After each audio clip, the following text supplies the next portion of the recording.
এবার এসআইআর এর চাপ সহ্য করতে না পেরে মাঝগঙ্গায় ঝাঁপ দিয়ে আত্মহত্যার চেষ্টা করলেন এক বিএলও। ঘটনাটি ঘটেছে হুগলির শ্রীরামপুরে।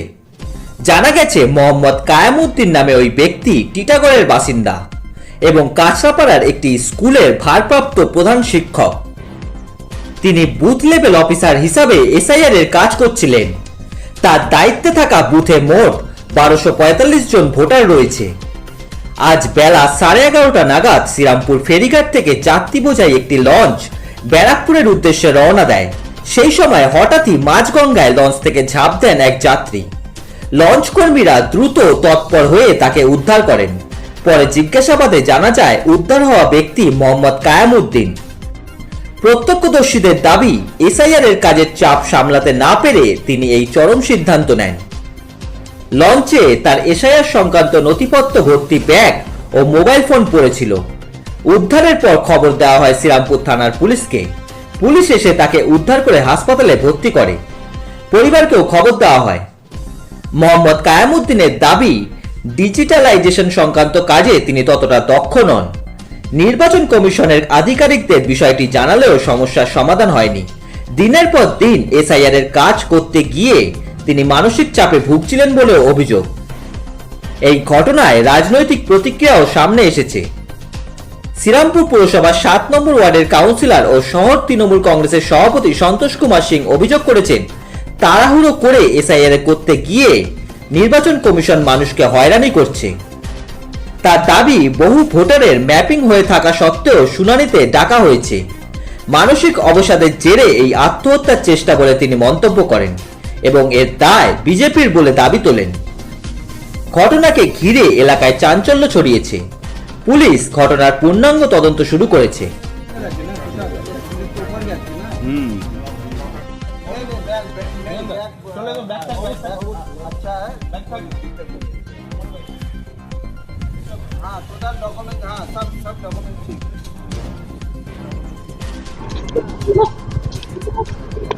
ঘটনা ঘটেছে 11:15 যে বোটটা আছে, এই বোটটা এখান দিয়ে ছেড়েছে। জাস্ট আমরা তাকিয়ে আছি বোটের দিকে, যেরকম বোট যায় নর্মাল দেখি ঘর ঘর ঘর আওয়াজ হচ্ছে একটা।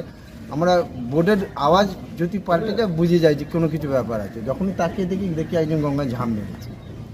এবার সঙ্গে সঙ্গে যে বোটের ড্রাইভার আছে, খালাসি আছে, তারা ওকে রেস্কিউ করছে। আমরা আবার সঙ্গে সঙ্গে দৌড়ে এসে নতুন জেটি থেকে আবার একটা বোট, মাঝগঙ্গা পুরো আচ্ছা, তারপর আবার একটা বোট নিয়ে আবার গেলাম। গিয়ে ততক্ষণে মোটামুটি মাঝি আর ড্রাইভার ওরা ওকে করেছে। আবার আমরা একটা টোটাল প্যাসেঞ্জার বোটে, তারাও ভয় পেয়ে যায় যে কেউ ওরকম ঝাঁপ মারলে পরে। তো আমরা আবার একটা বোট নিয়ে গিয়ে তাকে আবার রেস্কিউ করে নিয়ে এসে শ্রীরামপুর থানায় খবর দিলাম। শ্রীরামপুর থানা আবার নিয়ে যে আত্মহত্যার চেষ্টা করছিল সে তার পরিচয় পেয়েছেন কিছু? হ্যাঁ, মোহাম্মদ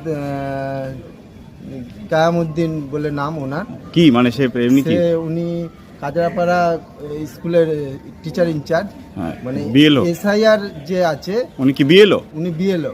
আচ্ছা, এসআইআর এর চাপ নিতে পারছেন না। এত মানে বারবার করে পাবলিককে হ্যারাসমেন্ট করেছেন। ওনার কাছে কি কাগজপত্র ছিল? দেখলেন কাগজ প্রায় 300 থেকে 400 মতো কাগজ দেখছি ওনার কাছে, বান্ডিল পুরো খাতা। কিন্তু একটাই ভালো যে উনি খাতাগুলো টোটাল বোর্ডে রেখেই ঝাঁপ মেরেছিলেন, নিজেকে শেষ করে দিচ্ছিল।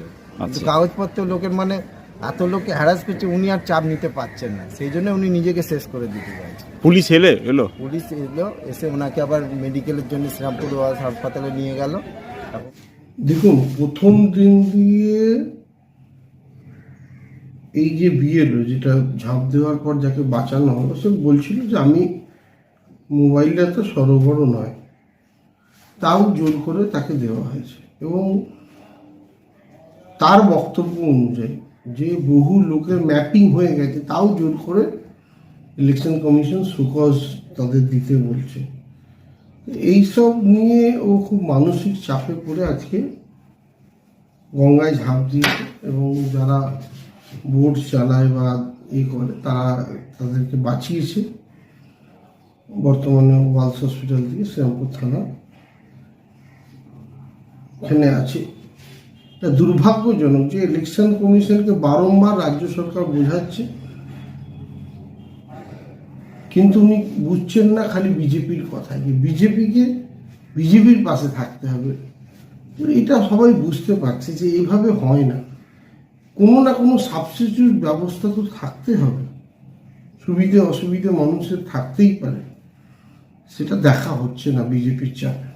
ব্যাপারটা আর কিছুই নয়, যেটা ঘটনাটা ঘটেছে শুনলাম, খুবই খারাপ দুঃখজনক ঘটনা, কিন্তু মাস্টারমশাই যিনি আছেন তার কথাতে দুটো জিনিস উঠে এসছে। তিনি বলছেন যে লজিস্টিক সাপোর্ট নিয়ে আমি কিছু কাজ কমপ্লিট করতে পারিনি। এটা লজিস্টিক নয়, লজিস্টিক ডিসক্রিপেন্সি নয়।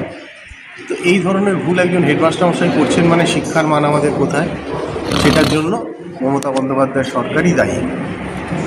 2 নম্বর পয়েন্ট হচ্ছে, উনি বলছেন যে আমি আমার ঊর্ধ্বতন কর্তৃপক্ষকে বলেছি, তারা কেউ সাপোর্ট করেনি। ঊর্ধ্বতন কর্তৃপক্ষ বিএলওর কে, ইআরও, ডিএম, তারা কেন সাপোর্ট করেননি? তাদেরই তো সাপোর্ট করার কথা, কারণ বিএলও কার নির্দেশে কাজ করছে? রাজ্যের, উনি রাজ্যের লোক।